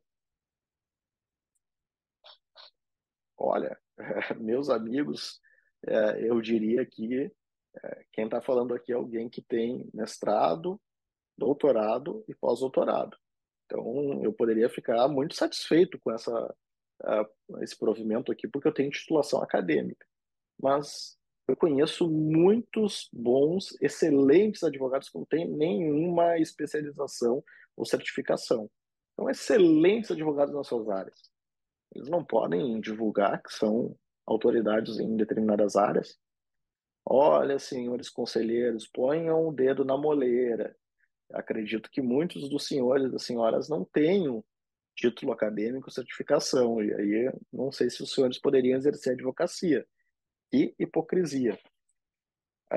Utilização de orações persuasivas de autoengrandecimento ou comparação. Vamos lá. Acho de mau gosto, mas é uma questão de gosto e não de ética. Vamos deixar claro aqui. E, por fim, distribuição de brindes, cartões de visitas, material impresso ou digital, apresentação de serviços ou afins de maneira indiscriminada em locais públicos, presenciais ou virtuais, salvo em eventos de interesse jurídico. Poxa, meus amigos, não posso entregar cartão de visita, não posso distribuir um e-book, um folder impresso nas redes sociais, usar e-mail marketing. O que tem de antiético nisso? Que tipo de conduta antiética é essa? Presumindo que toda a minha comunicação, toda a minha divulgação se limita a expor dentro do que estabelece as normas éticas. Mas, enfim, aqui é uma vedação que eu considero bastante equivocada. E aí vem o dispositivo, para mim, de todos disparado aí um dos piores, né? E que faz com que esse provimento que parecia ter introduzido e tornado permitida o marketing jurídico, vejam que ele diz: no marketing de conteúdo jurídico poderá ser utilizada a publicidade ativa ou passiva. Leia-se. Conteúdo patrocinado, impulsionamento, desde que não esteja incutida a mercantilização. A captação de clientela, vejam, a gente tinha dúvida se era ruim ou não, agora aqui está escrito, tá escrito com clareza. Captação de clientela é proibido. Ou emprego excessivo de recursos financeiros. O que é emprego excessivo de recursos financeiros? Eu usar uma verba de R$ 100 no meu negócio talvez seja bastante. É excessivo? 1.000, considerando o que eu tenho em previsão de receita, é bastante. Talvez seja igual a receita que eu estou esperando no mês. Isso é excessivo e, portanto, viola o provimento? Não, 1.000 não é, mas se for 1 milhão, aí porque daí são os grandes escritórios. Vamos lá. Sendo admitida a utilização de anúncios pagos ou não, então aqui de forma mais clara ainda está dito que pode utilizar anúncio nos meios de comunicação, exceto nos meios vedados pelo artigo 40 do Código de Ética, e desde que respeitados os limites impostos pelo inciso 5º do mesmo artigo e pelo anexo único deste provimento. Tá, e aí? A pergunta é: não posso captar a clientela, então o que é fazer um marketing? Trago aqui para vocês para a gente refletir o extremo oposto. Né? Aqui a gente tem a proibição, a sanção que havia, aí veio esse provimento, assim, que é para dizer pode, mas não pode, e aí o outro extremo, né? E como eu já falei, invoquei Aristóteles, a virtude está no meio. Não é nem um extremo nem o outro, né? Mas vamos lá, o outro extremo é os Estados Unidos, em que a gente tem a liberdade total para os advogados fazerem o que bem entender. E se vocês quiserem se divertir, coloquem lá no Google, né? Anúncio, advogado, lawyer advertisement, lawyer publicity, lawyer. Coloca lá várias palavras-chave e você vai encontrar vários vídeos de anúncios de advogados. Esse eu coloquei aqui para a gente brincar, que é talvez o mais curioso, porque esse cidadão, ele, além de ser folclórico e como muitos outros, ele veiculou seu anúncio no Super Bowl. É o spot, o espaço de publicidade mais caro do planeta. Colocar um anúncio dentro daquele espaço do Super Bowl custa milhões de dólares, milhões. E esse cidadão conseguiu inserir o seu escritório neste espaço e divulgou lá a sua advocacia dentro daquele espaço. Tirando a questão do apelo o juízo estético, né? Ele é bonito, é feio, ele é de bom gosto, de mau gosto, enfim, eu não entro aqui no mérito e diria até que muitos dos anúncios são de mau gosto, mas dá para dizer que a advocacia norte-americana ela é pior que a brasileira. Pode-se dizer que a advocacia americana é mais antiética que a brasileira, porque tem mercantilização, e vamos combinar, né? Mais mercantil do que esse anúncio aí é impossível, dentro do Super Bowl. Eu coloco aí para reflexão dos amigos. Eu queria saber se vocês consideram a advocacia norte-americana de pior qualidade do ponto de vista ético. Não estou falando da entrega do serviço.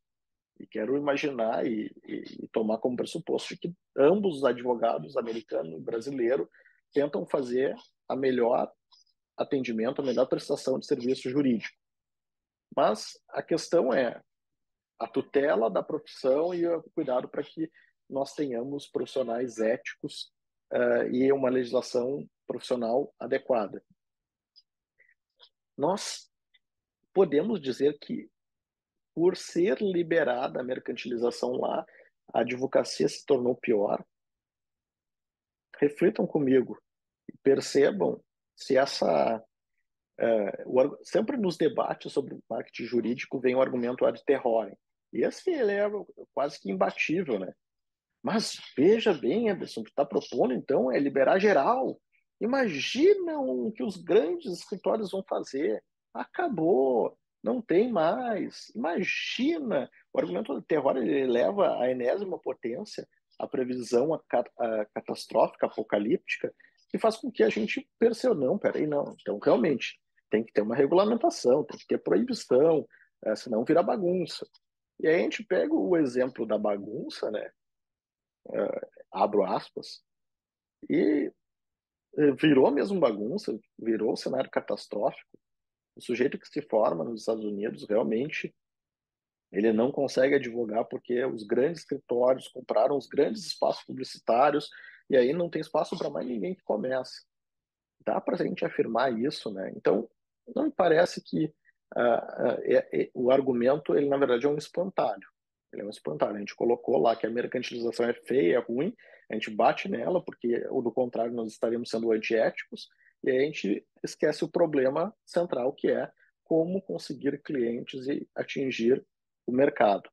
Então, eu gosto de simplificar nossa conversa aqui, falando que, e de novo, causando pruridos nos meus amigos, queridos colegas conselheiros da OAB, que o advogado, como qualquer pessoa no mundo, a gente pudesse reduzir as profissões do mundo a uma só, eu diria que essa profissão seria a de vendedor. O advogado é um vendedor.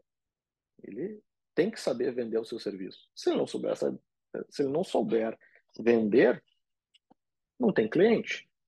Então, a gente vai ser mais vendedor, mais acanhado, mais tímido, mais comedido, ou a gente vai ser mais ousado, mais audaz e mais vendedor. Mas a gente não tem como não ser um pouco vendedor.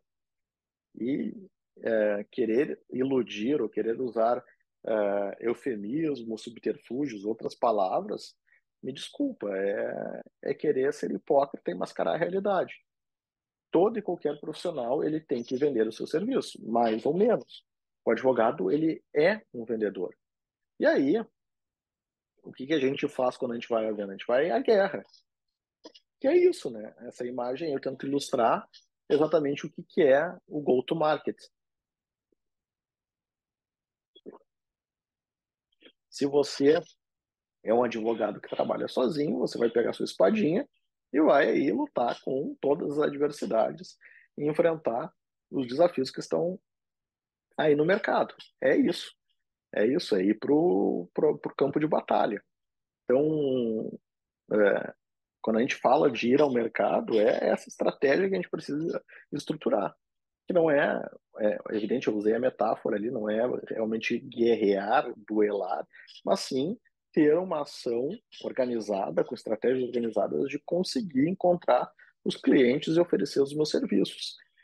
Essa é uma atividade extremamente importante e quem negligencia, infelizmente, vai continuar sem ter clientes e vai continuar se queixando das dificuldades e não vai conseguir avançar, que era o objetivo inicial do nosso encontro de hoje. Então, uh, algumas definições precisam ser estabelecidas nessa estratégia de go-to-market. Então, como é que a gente monta a estratégia? Primeiro, por que que o meu serviço é útil para o cliente? Então, como é que eu respondo essa perguntinha aí? Então, colocar ela de forma bonita, com uma descrição adequada, que seja compreensível. E aqui há uma dificuldade muito grande dos advogados de comunicar, porque nós tivemos 5 anos de formação jurídica, a gente aprendeu os termos jurídicos, mas que para as pessoas não faz sentido algum. Então, quando eu falar sobre, por exemplo, a minha área, um termo super técnico, que é compensação de créditos tributários via PERDECOMP. Para o cliente, assim, o que é isso para ele? Agora, se eu falo para ele, você vai reduzir os tributos que paga por meio da compensação dos tributos que você tem de crédito. Opa, eu não usei o termo técnico, não usei a palavra, mas eu falei alguma coisa que é útil para ele, reduzir a tributação. Reduzir a tributação de forma lícita interessa ao cliente. Então percebam, a gente às vezes fala para nós mesmos, nós nos comunicamos com nós mesmos, a gente tem dificuldade de falar com o destinatário, que é uma pessoa que não tem formação jurídica, via de regra. Normalmente o nosso cliente não é um bacharel em direito, então falar termos técnicos e usar expressões jurídicas é um erro muito comum na estratégia de go-to-marketing de todo e qualquer escritório. Vai começar pela estrutura das especialidades. Quando você olha um site de um escritório que está lá, direito processual, esse é um erro, assim, ó, inominável. Como é que você vai colocar no seu portfólio de estratégia de go-to-market? Eu sou especialista, a minha área de foco é direito processual. Todos nós advogados sabemos que é importante conhecer o processo civil, processo penal, processo trabalhista, seja qual for, especialmente daqueles que têm como propósito de valor atuar no contencioso. É indissociável, tem que saber lidar com o processo. É uma ferramenta importantíssima e a especialização na área é fundamental. Estamos todos de acordo. Só que isso não comunica com o cliente não sabe o que é um processualista, ele não sabe o que é processo civil, não sabe, e você não vai conseguir vender. O que eu faço de melhor é saber as regras do processo. O que o cliente faz com isso? Que tipo de atitude então, você não consegue fazer aquele que é importantíssimo na estratégia de marketing, que é empurrar o cliente para ação. Existem vários níveis de consciência de quem vai fazer uma compra, que é desde. E aí os estrategistas eles dizem que existe o público frio, né? Aquele que nem sabe que precisa de um problema, que nem sabe que existe um problema, então é um público frio. Tem aquele morno que ele, olha, eu tô com um problema de tributos lá na minha empresa, deixa para depois. E tem aquele que, poxa, esse é a minha dor. Eu tô buscando, eu tô no Google buscando advogado que reduza tributo. Bom, esse é o público quente. Quando você disser, eu faço isso, pum, venda, match. Só que normalmente não é assim que funciona.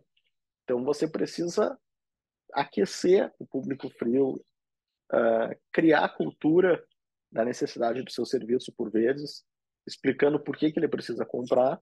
E imaginem utilizando uma metáfora que já usei aqui, quando o Bill Gates tem um vídeo muito interessante que roda na internet. Ele naquele programa de entrevistas do David Letterman, que era super cultuado, tal como, comparando aqui com o Brasil, seria o Jô Soares. Ele é super famoso lá nos Estados Unidos. E aí o Bill Gates explicando, olha, vocês vão ver o futuro é a internet. E aí o David Letterman começa a perguntar, o que que é isso, né?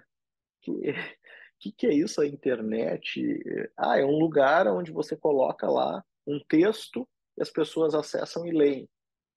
Ah, é um texto, então é como se fosse um livro.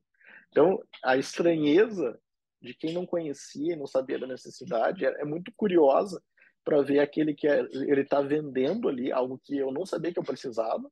E o David Letterman simboliza muito bem esse cliente frio, esse público frio que não sabe da necessidade, não tem a dor, e ele querendo entender por que ele precisa da internet. É muito curioso para você entender. O mesmo vale se você quiser ouvir uma outra entrevista, o Steve Jobs explicando o futuro do iPhone.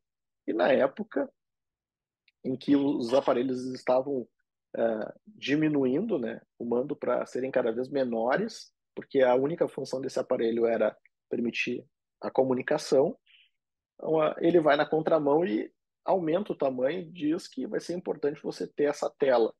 E a pessoa assim, mas é mesmo? Olha, eu acho que não vai funcionar isso. Isso é criar a necessidade de um público que não está consciente da dor. Ele não sabe que ele tem essa dor. Ele não sabe que ele precisa de um aparelho com uma tela para que ele possa utilizar. Então, para esse tipo de produto que é inovador, é muito mais difícil a gente criar isso. Mas vamos lá, a nossa atividade ela é secular. Então a gente não tem esse esforço argumentativo tão grande, não precisamos fazer isso, mas a gente precisa comunicar de forma eficiente. E essa é uma dos grandes equívocos do bacharel em direito, do profissional do direito. A gente comunica para nós mesmos. Então a gente fala, eu sei fazer um ótimo mandado de segurança. A minha especialidade está lá no meu site, mandado de segurança. Que o cliente sabe sobre mandado de segurança? O que ele conhece de mandado de segurança? Não tem noção do que é. Então, você não está comunicando, você não está fazendo com que ele dê o passo seguinte, que é talvez pegar o telefone e te ligar. Qual é a dor que é capaz de resolver? Então, você tem que saber conectar a dor que ele tem. Ele pode nem saber que essa dor existe, mas você precisa saber e saber fazer a junção dessa informação para que ele dê o passo seguinte, né? E isso realmente é importante. Então, às vezes, um dos equívocos também muito comum nas comunicações é você falar, mas não dar a efetiva importância. Então, vamos lá, o, o advogado que quer fazer a prevenção trabalhista. Ah, você deve contratar uma consultoria para fazer a prevenção trabalhista. Mas o que é importante? Eu trabalho com a minha empresa aí há anos, não tem problema nenhum, nunca tive nenhuma reclamatória. Bom, conseguir embalar e mostrar a importância é algo fundamental para fazer o sujeito, seu cliente, sair do momento zero, né, a inação, até a ação, que é pegar o telefone, mandar um e-mail, contatar, marcar uma hora para tentar resolver uma dor que ele não tinha, não sabia. Qual é a importância nessa estratégia? Né? E aí, 7 dicas importantes aqui que eu compartilho com vocês e espero que vocês anotem aí e respondam na hora de estruturar o plano de go-to-market do seu escritório, da sua advocacia. Então, é importante a gente ter sempre um case, né? As pessoas confiam na experiência. E se você já tem um retrospecto, e aqui muitas das coisas que eu vou falar, inclusive, estão vedadas no provimento e no código de ética. Eu não posso falar de casos passados nem ilustrar isso, que é um absurdo. Como é que eu vou mostrar a experiência se eu não posso dizer que eu já fiz o trabalho? É evidente que a gente tem que preservar a intimidade, a proteção de dados, não posso ficar falando o nome do cliente, salvo se esse cliente autorizar, mas eu preciso contar que eu tenho experiência nesse tipo de trabalho. Eu já fiz, sei lá, 5 atendimentos iguais a esse. Esses atendimentos foram bem-sucedidos. Então, isso é fundamental. Definir qual vai ser a estratégia. Vai ser mídia social, vai ser aparecimento em eventos, participar de fóruns. Qual é a estratégia de preço? Então, eu vou brigar por preço? Eu não, a minha estratégia não é brigar com preço. Quero me posicionar em nicho e vou ser o único que vou trabalhar com aquilo, portanto, eu sou um monopolista. É, um plano de marketing, então, de comunicação com o mercado, né, o chamado marketing externo. Um bom plano de endomarketing também é importante, né, para você cativar as pessoas que estão trabalhando com vocês e que elas se sintam engajadas e publicizem isso também, porque se todo mundo divulgar, multiplica o efeito da estratégia de marketing. Especificar essa estratégia e dos materiais que vão ser utilizados para fazer a divulgação, alinhar com esses parceiros, lembram que a gente falou de parceiros, formadores de opinião, fornecedores, para que todos estejam comunicando da mesma forma. E talvez um dos itens mais importantes, quais são as métricas que você espera alcançar? Pô, então eu vou fazer tudo isso, planejar, vou investir R$ 1.000 e eu espero fechar ao menos um contrato. Eu vou investir R$ 1.000 e eu espero ter 5 ligações. Eu vou investir R$ 1.000 e eu espero ao longo do ano aumentar em 10% o meu faturamento. Eu preciso ter uma métrica para saber, eu cheguei perto, estou longe, eu bati a meta, eu ultrapassei a meta, e aí com base nessa metrificação eu consigo saber e identificar o quão bem sucedido foi a minha estratégia de marketing. E para invocar mais uma imagem que nós utilizamos no encontro de hoje, eu volto aqui a ela, que é a diferenciação, né? Qual é a minha proposta de valor? O que faz com que eu seja diferente dos outros 1 milhão e tantos bacharéis em direito inscritos na Ordem dos Advogados do Brasil? O que faz com que eu seja esse guarda-chuva aí que está na imagem que me distingue dos demais? E agora vamos para o último tópico do nosso encontro de hoje, que é o tópico chamado de tendências, né? Quais são as tendências aí para a advocacia e que impactam na gestão jurídica e, portanto, no planejamento dessas ideias todas que nós trabalhamos aqui nesses 2 encontros, que eu espero que vocês apliquem, utilizem na prática. E peço para que vocês marquem, compartilhem comigo, deu certo, funcionou, está dando certo. Eu gostaria muito de ver o desenvolvimento de vocês e o crescimento de vocês e ter o feedback do retorno sobre essas ideias que eu compartilhei. É uma imagem aí que amedronta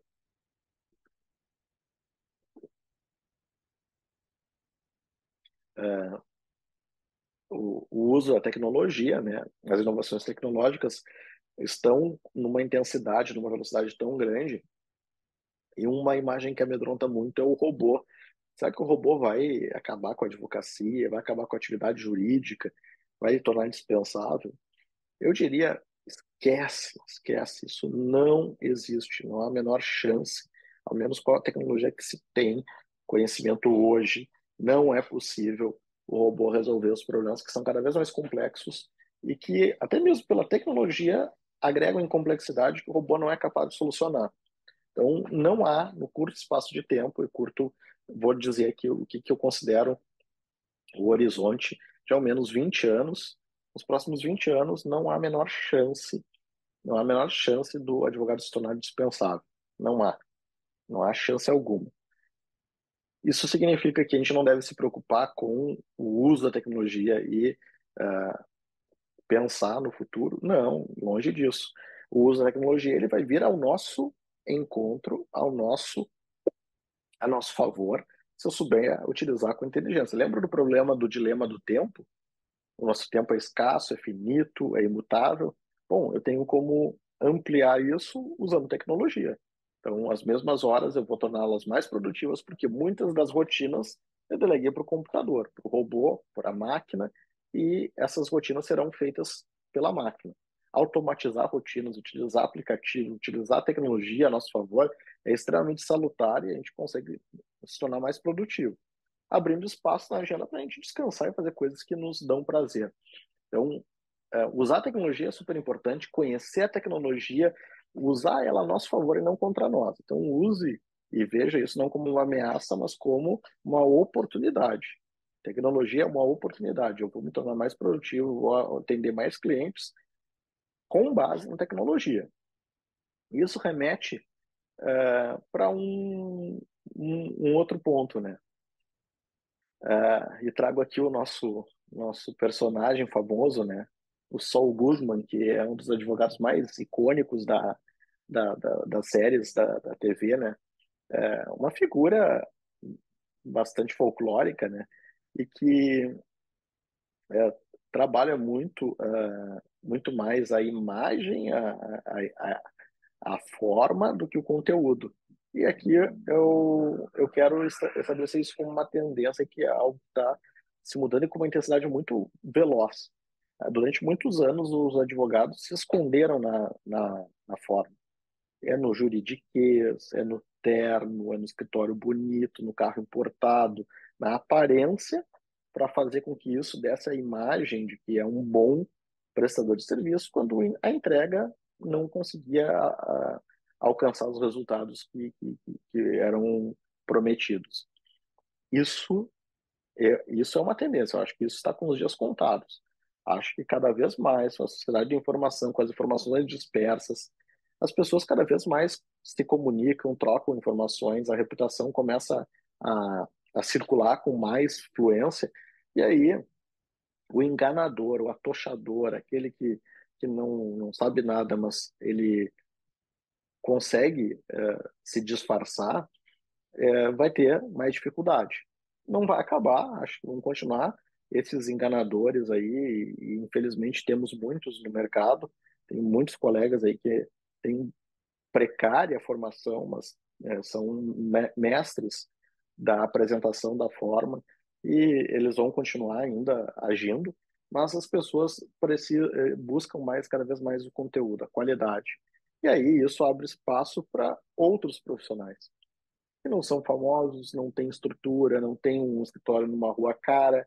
E isso abre espaço. Eu tenho visto uma tendência cada vez maior e de pessoas contratando um único advogado que trabalha de home office, ou como modernamente tem se chamado, anywhere offices.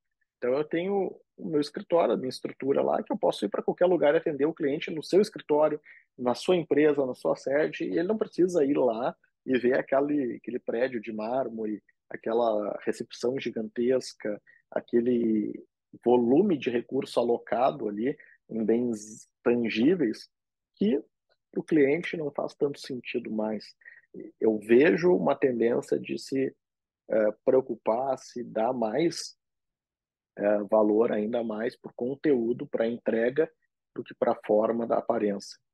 Outra tendência, me parece que também a pandemia nos mostrou e deixou muito evidente, que é aquela ideia de que eu contrato o advogado do meu bairro porque eu consigo bater na porta dele e ver ele. Na pandemia, a gente não pode fazer nem com o vizinho. Então, as pessoas começaram a ter relações com. E perceber que dá para ter relações próximas, pessoais, ainda que à distância.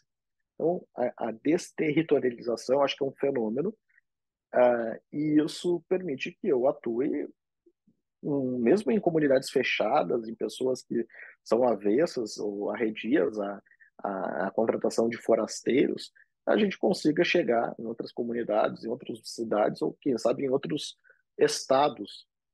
Nada impede, eu tenho alguns clientes fora do Rio Grande do Sul, a minha atuação no Rio Grande do Sul, e que estão satisfeitos com essa atuação sem a gente nunca ter se conhecido fisicamente, face a face. Esse é um fenômeno, uma tendência cada vez mais atual, que leva a uma outra tendência, que é a competição internacional.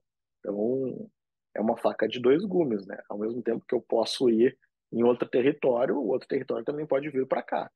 A gente tem uma legislação extremamente rigorosa, a legislação da OAB veda a participação, a atuação de advogados que não têm inscrição na OAB. Acho que é meio que tentar barrar, segurar o vento com a mão, mas enfim, a OAB tenta segurar isso. Não vejo como controlar, e em breve nós estaremos sofrendo a competição de escritórios, bancas internacionais.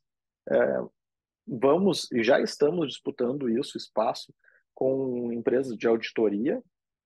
Na minha área, a área tributária, isso é muito forte há anos e só vai intensificar, e não vejo como mudar isso. Agora a gente pode encarar isso como uma ameaça ou como uma oportunidade. Então, eu sou um profissional que pela remuneração no Brasil é extremamente barato para o resto do mundo, nossa moeda não vale nada, então é uma oportunidade. Se eu oferecer o meu serviço, se eu tenho qualidade e a oportunidade de oferecer ele para qualquer lugar do mundo, é uma grande tendência que a gente conseguir se internacionalizar.